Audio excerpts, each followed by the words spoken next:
تيجي بقى واحدة تلاقي رسالة جاية لها بتقول لها ايه؟ طمنيني عليكي وحشتيني. اللي هو نعم يا اخويا. ايه؟ انا صاحبة الاكونت بفضل متنحة للموبايل. اللي هو انا اعرف الاكونت ده.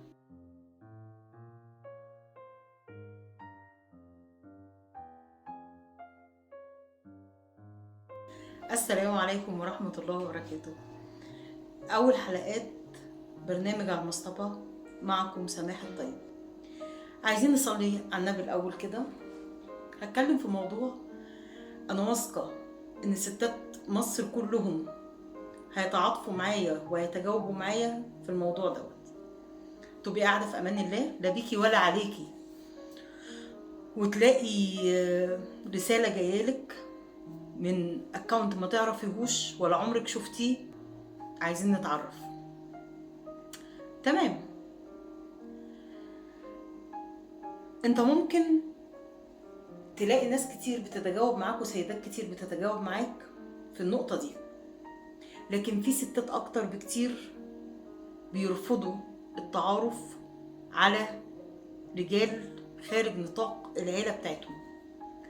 انا واحده من الناس برفض تماما ان انا ارد او حتى افتح رساله جايالي من اكونت غريب معرفوش. بمسح الرساله من بره من غير ما افتحها ومن غير ما اعرف محتواها او من غير ما اعرف مين الشخص اللي باعتها.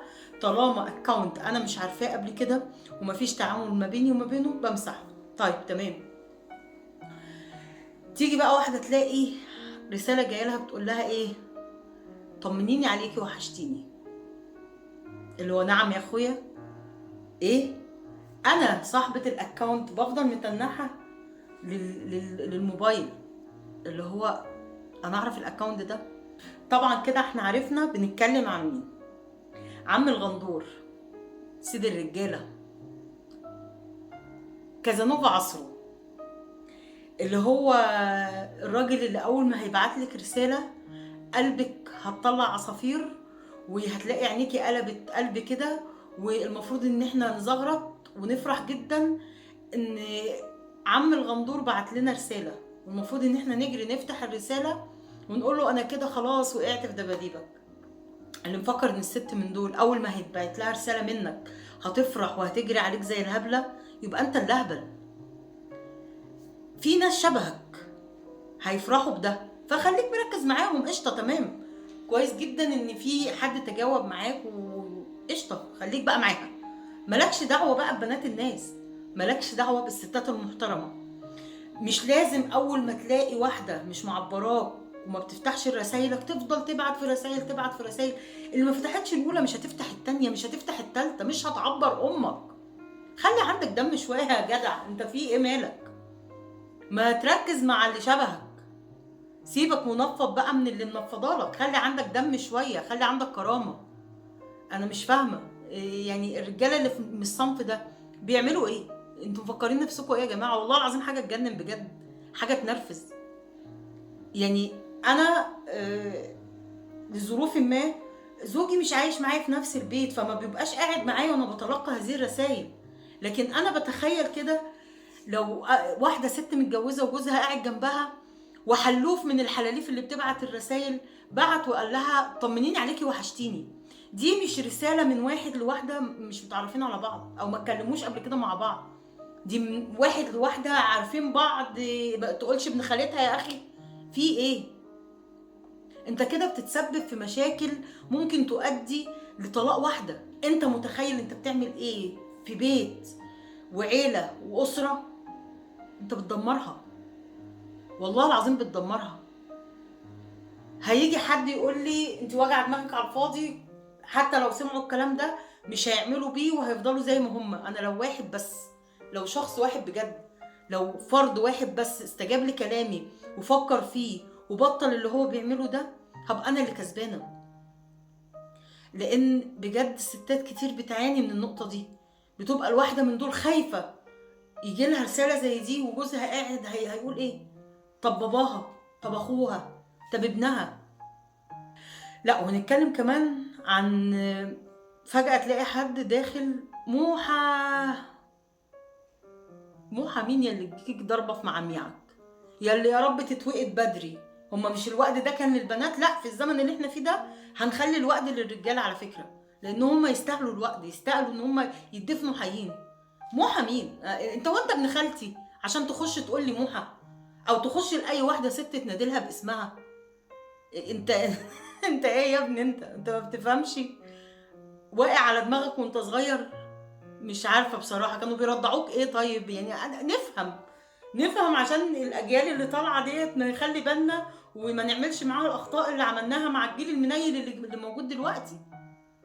ولا كلكم بقى، كلكم وجدكم تلاقي واحد منزل صورته خلاص، يعني هو واخد افراج من التربه ساعتين وراجع، وتلاقيه جاي داخل يتكلم ويعطف ويلطف في ايه يا جدو؟ ما روح شوف التصريح بتاعك انت واخد كام ساعه وراجع تاني.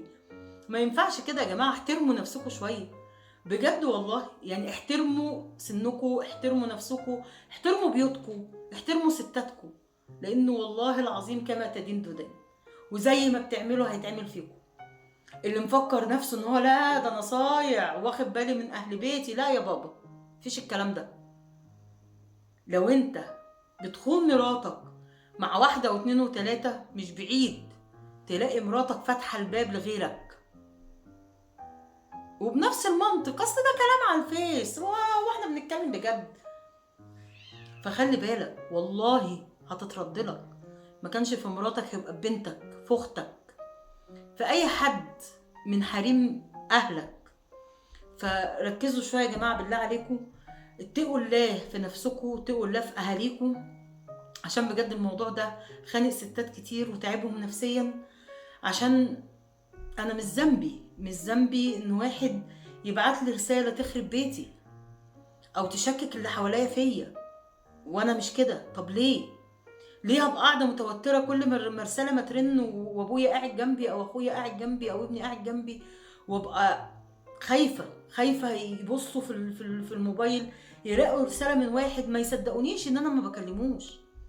بجد يا جماعه نتكلم بجد دقيقه واحده، موضوع مقرف قوي ومتعب نفسيا جدا، لدرجه ان الواحد ساعات كتير بيتمنى ان ما كانش الفيسبوك دوت والماسنجر والكلام دوت اتوجد، لانه بجد ضغط عصبي جامد على الست المحترمه اللي بتخاف على شكلها وبتخاف على نفسيه اهلها، نفسيه الناس الرجاله اللي حواليها.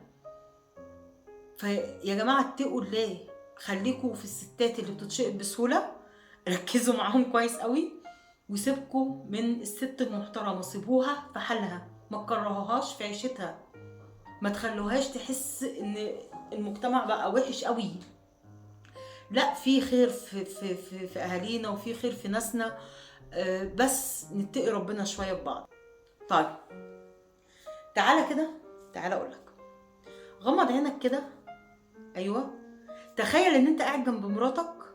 انا بتكلم عن عم الحليوه اللي مفكر نفسه ظريف ودمه خفيف، اللي بيبعت الرسائل للستات اللي ما يعرفهمش على اساس ان هو ايه، هيعرف يشقط حد فيهم ايه. عايزاك تغمض عينك كده وتتخيل ان انت قاعد جنب مراتك دلوقتي وجالها رساله زي كده، هتعمل ايه؟ هيبقى ايه تصرفك؟ ما تفهمني يعني. غمض عينيك وتخيل كده وقول لنا انت حاسس بايه لما مراتك تجيلها رساله وحشتيني طمنيني عليكي. انت هتصدق ان دي الرساله دي لاول مره تجيلها من الاكونت ده؟ استحاله. كل اللي هيجي في دماغك ان مراتك بتكلم حد من وراك وبتمسح الرسائل اول باول، وهتحصل مشكله وهيحصل مصيبه سودا. طب ليه بتعملوا كده لما في ستات عندهم استعداد ان هم يرغوا ويتعرفوا ويتشقطوا وبالنسبه لهم الدنيا بيس؟ فليه تركز مع الست المحترمه اللي ما بتردش عليك؟ ليه؟ طبعا مش هنسى ان احنا نتكلم بقى على الرجاله القذره، الرجاله اللي بجد تستاهل الحرق، اللي بتمنى كده من ربنا اجمعهم كلهم في مكان واحد والفهم بجنزير حديد، وجنزير الحديد دوت يعني اوصله بسلك كهرباء فولت عالي جدا وكهربهم، وفي نفس ذات الوقت ادلق عليهم بنزين ومولع فيهم الاتنين يتكهربوا ويولعوا. اللي بيبعتوا رسائل قذرة وصور قذرة وفيديوهات قذرة، اتقي الله في اهل بيتك، عشان الحاجات دي بتتبعت لهم. وممكن لو واحدة بتخاف ربنا وبتقوم مسح الحاجة دي على طول وما بتبصش او بتمسح الرسائل زي ما انا ما بعمل من بره عشان ما تصدمش بمناظر زي دي، ممكن مراتك او اختك او بنتك يكونوا قاعدين في الاوضه دلوقتي وقافلين على نفسهم الباب وبيتفرجوا على الحاجات ديت اللي بيبعتها لهم رجاله تانيين. اقسم بالله اقسم بالله ما في راجل ما بيتقيش ربنا وبيعمل الحاجات القذره دي غير لما تكون اهل بيته بيعملوها. وانا بقسم بالله، وانا عارفه وانا بقسم بالله ازاي. ما فيش راجل بيعمل كده غير لما هتكون حد من محارمه بتعمل كده، بتتردله، اخته، بنته، بنت اخته، بنت اخوه، اي حد، اي واحده من محارمه من ناسه هتلاقيها بتعمل كده.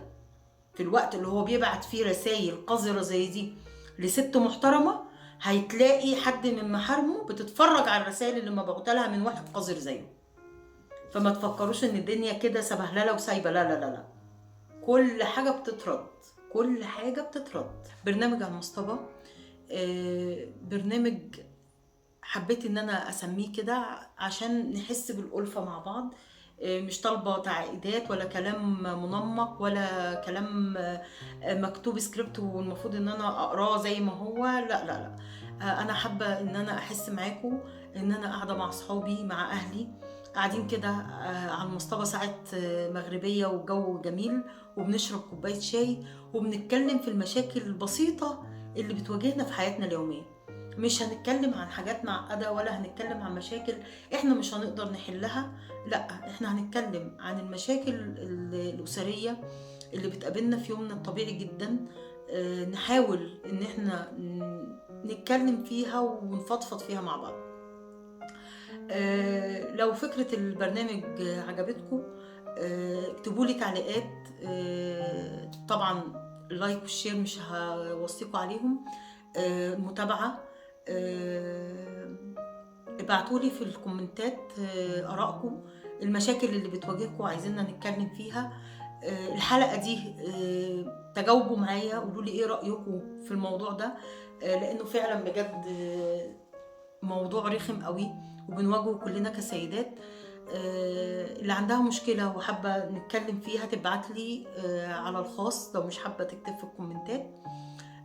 أرجو إن أنا أبقى خفيفة ودم خفيف على قلوبكم، وإن شاء الله بإذن الله نتجمع سوا على المصطبة عشان يمكن نعرف نحل مشاكلنا سوا. سلام عليكم.